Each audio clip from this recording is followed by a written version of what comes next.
नमस्कार दोस्तों। वैश्विक उथल पुथल के बीच भारत ने एक बार फिर से इतिहास रच दिया है। जी हां, जहां एक ओर तालिबान और पाकिस्तान के बीच परिस्थितियां बिगड़ी हुई हैं, वहीं दूसरी ओर इसी बीच में सऊदी अरब कूद रहा है और तीसरी ओर अमेरिका बौखलाया हुआ है। तो इसी बीच भारत में सोने के भंडार ने इतिहास के सभी रिकॉर्ड को तोड़ दिया है और एक $100 बिलियन को पहली बार क्रॉस कर गया है। दरअसल अभी तक भारत की आरबीआई यानी कि रिजर्व बैंक ऑफ इंडिया के पास जो फॉरेक्स रिजर्व यानी कि विदेशी मुद्रा भंडार होता था, उसमें सबसे ज्यादा हिस्सेदारी डॉलर, युवान और यूरो जैसी विदेशी करेंसी की थी। लेकिन अब भारत ने अपनी रणनीतिक चाल से गोल्ड की हिस्सेदारी को इस तरीके से बढ़ाया कि खबर निकल कर आ रही है कि भारत के फॉरेक्स रिजर्व में गोल्ड की हिस्सेदारी में एक झटके में ही पिछले 29 साल के रिकॉर्ड को तबाह कर दिया। फिलहाल यह तो बात सेंट्रल बैंक की है, लेकिन इंडिया के ओवरऑल गोल्ड रिजर्व का जो खुलासा हाल ही में हुआ है, उसने तो बड़े बड़े सुपर पावर के पैरों तले जमीन ही खिसका दिया है, क्योंकि उस हिसाब से भारत दुनिया का सबसे बड़ा गोल्ड होल्डिंग देश बन चुका है। इसके अलावा आईएमएफ ने भारत की इकोनॉमी से जुड़ा वह कौन सा खुलासा कर दिया है जिससे वैश्विक उथल पुथल के बीच भारत का नाम गूंजने लगा है, यह भी समझते हैं। लेकिन भारत के गोल्ड रिजर्व ने पहली बार इतिहास का रिकॉर्ड तोड़ दिया है।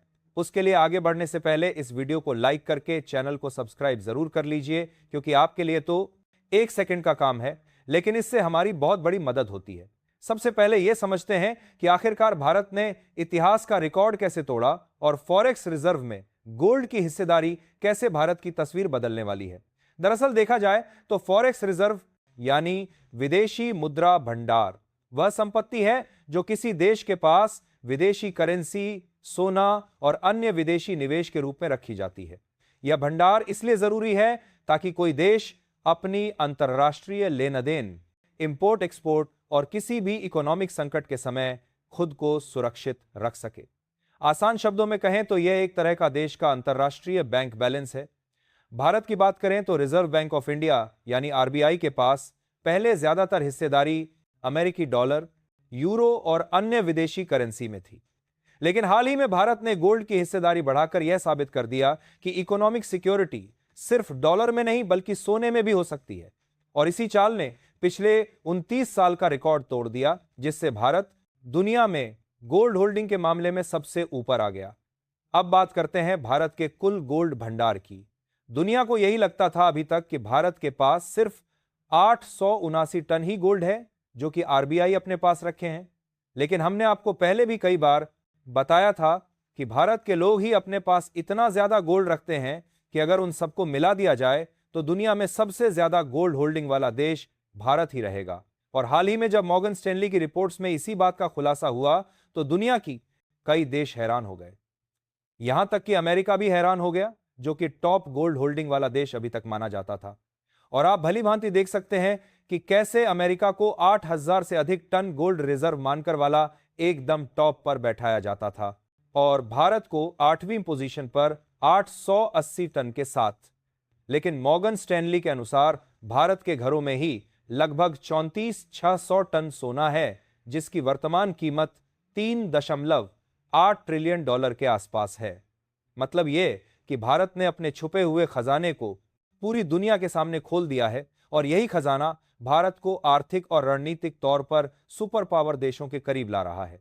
इसी बीच आईएमएफ यानी अंतर्राष्ट्रीय मुद्रा कोष ने भी भारत के बारे में अहम बयान दिया है, जहां आईएमएफ के अधिकारी कृष्णा श्रीनिवासन के अनुसार अगर भारत को आगामी वर्षों में 8% या उससे ज्यादा ग्रोथ हासिल करनी है तो उसे अपने सारे आर्थिक इंजन जैसे निवेश, घरेलू मांग, ट्रेड और नीतिगत सुधार को ऐसे ही चलाना होगा।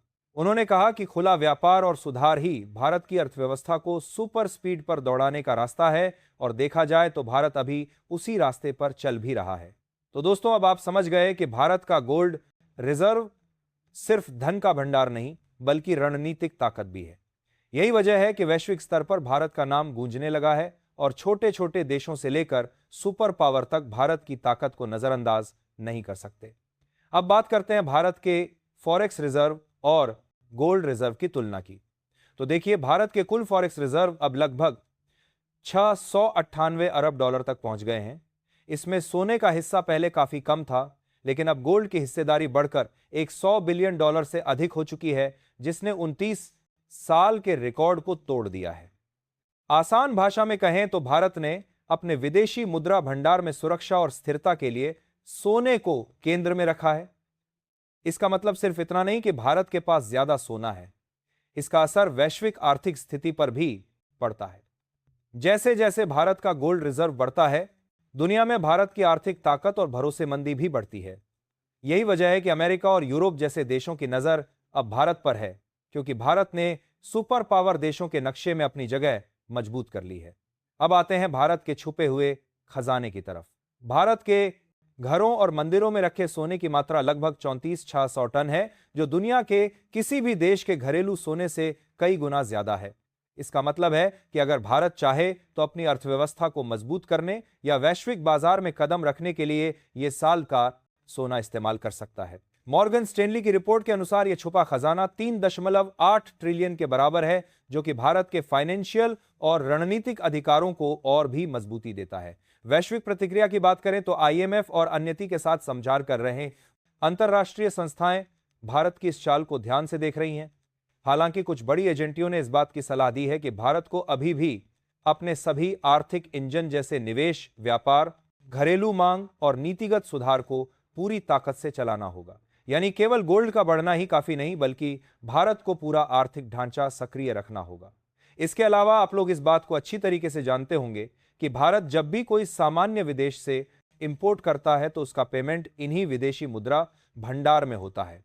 तो इस हिसाब से आरबीआई का मानना है कि अगर सोने अकेले को देखा जाए तो अगर भारत में किसी आपदा आने के कारण कोई इनकम नहीं भी होती है तो भी केवल इसी सोने से लगभग 1 साल तक सभी उपयोगी प्रोडक्ट की सप्लाई आसानी से ली जा सकती है।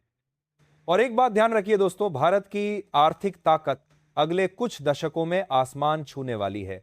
फाइनेंशियल ईयर 2027 तक भारत का जीडीपी 5 ट्रिलियन अमेरिकी डॉलर तक पहुंचने का लक्ष्य है और यह सिर्फ शुरुआत है। फाइनेंशियल ईयर 2034 तक यह 10 ट्रिलियन अमेरिकी डॉलर तक पहुंच जाएगा, यानी पूरी अर्थव्यवस्था दोगुना हो जाएगी।